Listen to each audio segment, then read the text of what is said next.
Assalamualaikum warahmatullahi wabarakatuh.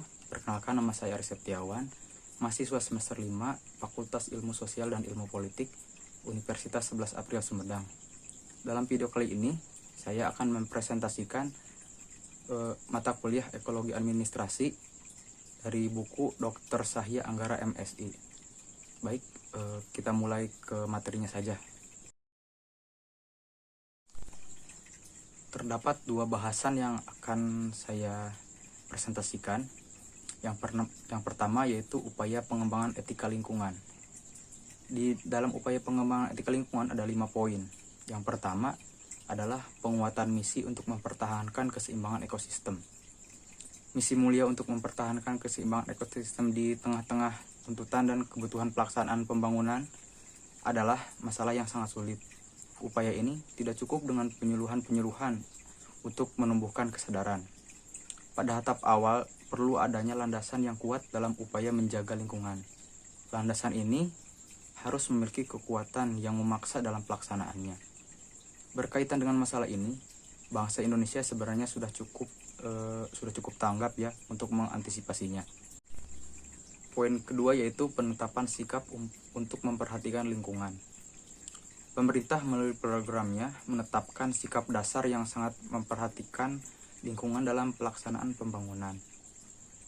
Hal ini ditemukan dengan dimasukkannya program pembangunan lingkungan dalam wujud bab 4 dalam Replita 2 berdasarkan butir 10 pendahuluan bab 3 GBHN 1973 sampai 1978. Selanjutnya, berdasarkan keputusan Presiden nomor 27 tahun 1975, dibentuk panitia investigasi dan evaluasi kekayaan alam.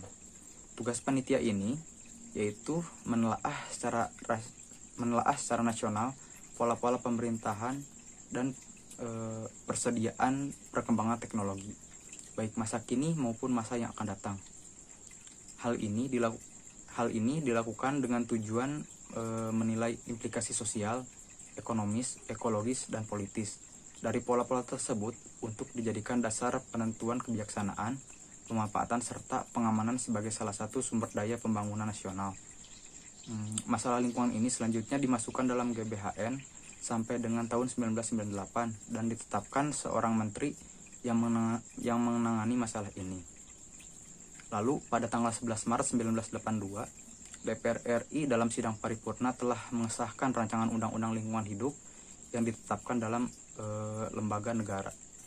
Dalam lembaran negara nomor 12 RU yang selanjutnya menjadi Undang-Undang nomor 4 tahun 1982 tentang ketentuan-ketentuan pokok pengelolaan lingkungan hidup yang disingkat UULH. Pada dasarnya, undang-undang ini membuat asas serta prinsip-prinsip pokok tentang perlindungan dan pengembangan lingkungan hidup beserta sanksi-sanksi ini merupakan dasar bagi semua peraturan perundangan lainnya. Poin kedua yaitu penetapan sikap untuk memperhatikan lingkungan. Pemerintah melalui programnya menetapkan sikap dasar yang sangat memperhatikan lingkungan dalam pelaksanaan pembangunan. Hal ini ditemukan dengan dimasukkannya program pembangunan lingkungan dalam wujud bab 4 dalam Replita 2 berdasarkan butir 10 pendahuluan bab 3 GBHN 1973 sampai 1978. Selanjutnya, berdasarkan keputusan Presiden nomor 27 tahun 1975, dibentuk panitia investigasi dan evaluasi kekayaan alam. Tugas panitia ini yaitu menelaah secara nasional pola-pola pemerintahan dan persediaan perkembangan teknologi, baik masa kini maupun masa yang akan datang. Hal ini dilakukan dengan tujuan menilai implikasi sosial, ekonomis, ekologis, dan politis dari pola-pola tersebut untuk dijadikan dasar penentuan kebijaksanaan, pemanfaatan, serta pengamanan sebagai salah satu sumber daya pembangunan nasional. Masalah lingkungan ini selanjutnya dimasukkan dalam GBHN sampai dengan tahun 1998 dan ditetapkan seorang menteri yang menangani masalah ini. Lalu pada tanggal 11 Maret 1982, DPR RI dalam sidang paripurna telah mengesahkan rancangan Undang-Undang Lingkungan Hidup yang ditetapkan dalam lembaga negara. Dalam lembaran negara nomor 12 RU yang selanjutnya menjadi Undang-Undang nomor 4 tahun 1982 tentang ketentuan-ketentuan pokok pengelolaan lingkungan hidup yang disingkat UULH. Pada dasarnya, undang-undang ini membuat asas serta prinsip-prinsip pokok tentang perlindungan dan pengembangan lingkungan hidup beserta sanksi-sanksi ini merupakan dasar bagi semua peraturan perundangan lainnya. Di poin ketiga yaitu pemantapan kesadaran masyarakat dalam pengelolaan lingkungan hidup. Kesadaran dan kehidupan masyarakat yang berkaitan dengan pengelolaan lingkungan hidup telah berkembang sedemikian rupa sehingga Undang-Undang Nomor 4 tahun 1982 perlu disempurnakan untuk mencapai tujuan pembangunan berkelanjutan yang berwawasan lingkungan. Undang-undang baru ini diundangkan pada tanggal 19 September 1997, yaitu Undang-Undang Nomor 23 tahun 1997. Yang disingkat Undang-Undang Pengelolaan Lingkungan Hidup atau UU PLH. Tapi masih banyak peraturan lain yang ditetapkan sehingga aturan operasional baik dalam bentuk keputusan presiden maupun peraturan menteri. Selanjutnya di poin keempat yaitu kebijakan berwawasan lingkungan. Berkaitan dengan alam, manusia mempunyai tugas dan tanggung jawab sendiri. Manusia dikaruniai akal budi yang dititihkan untuk menguasai dan memerintah subsistem lain dalam keseluruhan ekosistem sehingga sering bertindak sewenang-wenang.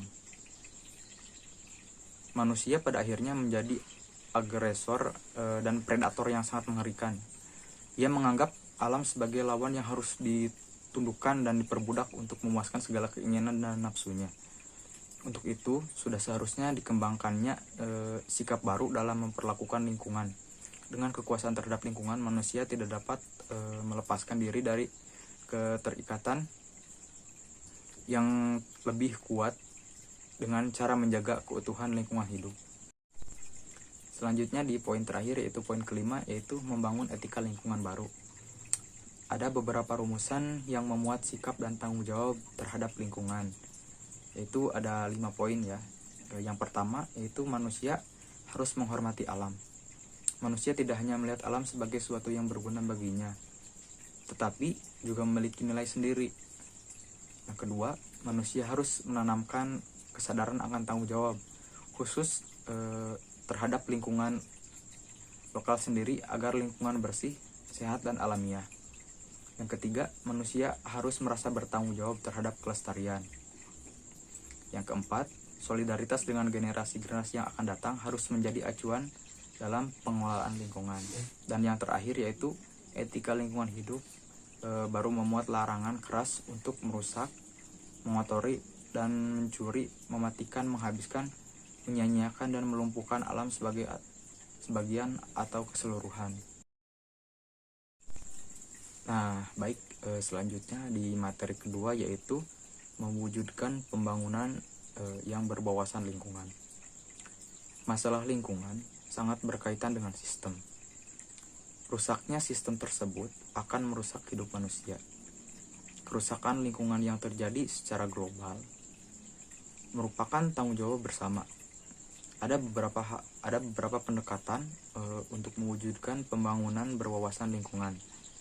Di antaranya yaitu yang pertama adalah pola pendekatan filosofis dan yang kedua pola pendekatan ekologis. Baik, yang pertama pola pendekatan filosofis. Pola pendekatan filosofis pada dasarnya banyak ajaran filsafat dan agama yang menganjurkan manusia untuk memelihara, menghargai, dan hidup menyatu dengan lingkungannya.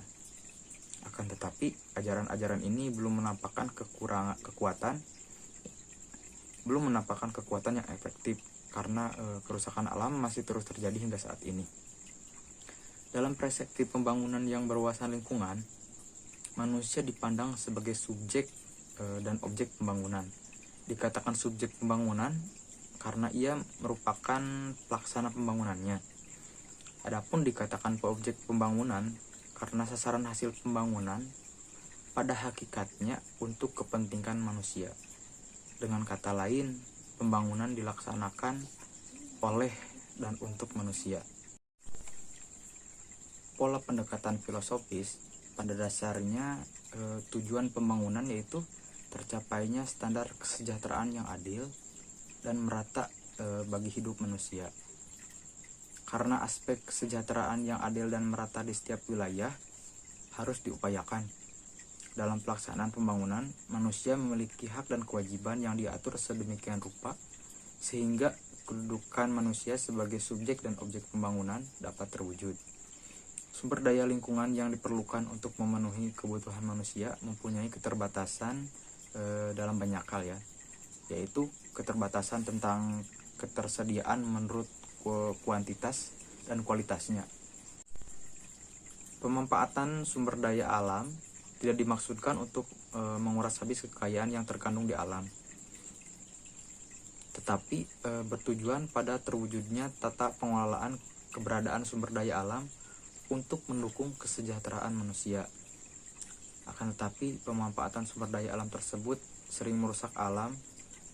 Kasus-kasus pencemaran dan kerusakan lingkungan serta kerusakan hutan terjadi karena perilaku dan aktivitas manusia yang tidak bijaksana dan tidak cerdas dan tidak bertanggung jawab juga. Akibatnya ekosistem lingkungan menjadi terganggu. Baik, selanjutnya poin nomor 2 yaitu pola pendekatan ekologis. Pola pendekatan ekologis memiliki 2 poin, yaitu sikap teknokratis dan juga sikap dikotomis. Menurut Franz, salah satu penyebab kerusakan lingkungan adalah sikap teknokratis. Istilah teknokratis berasal dari bahasa Yunani, yaitu tekne yang artinya keterampilan dan kratein yang artinya menguasai. Dengan demikian, secara umum teknokratis artinya keterampilan untuk menguasai sesuatu. Sikap teknokratis pada intinya merampas dan membuang alam dan mengambil semua yang diperlukan dalam kehidupan manusia. Selanjutnya yaitu sikap dikotomis. Sikap dikotomis berarti melihat dan menempatkan lingkungan terpisah dari kehidupan manusia. Sudut pandang kepentingan, sikap ini akan memunculkan perilaku tidak peduli terhadap lingkungan, bahwa lingkungan adalah tempat dan sumber daya. Dan yang terakhir yaitu pola pendekatan psikologis. Pada hakikatnya, pembangunan berkelanjutan merupakan aktivitas pemanfaatan seluruh sumber daya untuk meningkatkan kualitas hidup dan kesejahteraan seluruh manusia. Pelaksanaan pembangunan pada dasarnya juga merupakan upaya pemeliharaan keseimbangan antara lingkungan alami dan lingkungan binaan, atau yang disebut dengan sumber daya manusia buatan, sehingga sifat interaksi ataupun independensi antar keduanya tetap dalam keserasian yang seimbang. Dalam kaitan ini, eksplorasi ataupun eksploitasi komponen-komponen sumber daya alam untuk pembangunan harus seimbang dengan hasil atau produk bahan alam dan pembuangan limbah ke alam lingkungan. Prinsip pemeliharaan keseimbangan lingkungan harus menjadi dasar dari setiap upaya pembangunan atau perubahan untuk mencapai kesejahteraan manusia dan berkelanjutan fungsi alam semesta. Dalam pola pendekatan psikologis, ada yang disebut dengan psikologis lingkungan, mendasari perilaku subjek pembangunan yang berwawasan lingkungan. Psikologi lingkungan adalah suatu disiplin yang memperhatikan dan mempelajari hubungan antar perilaku manusia dan lingkungannya. Dan ada pula yang disebut dengan psikologis lingkungan, berperan dalam kebijakan pembangunan nasional yang berwawasan lingkungan. Secara umum, peranan psikologi lingkungan dalam penentuan kebijakan pembangunan nasional yang berwawasan lingkungan meliputi 3 hal ya, yaitu fungsi inspiratif, fungsi daya operatif, dan fungsi evaluatif. Demikian materi yang bisa saya sampaikan dalam mata kuliah ekologis administrasi. Mohon maaf jika banyak kekurangan. Saya ucapkan terima kasih. Assalamualaikum warahmatullahi wabarakatuh.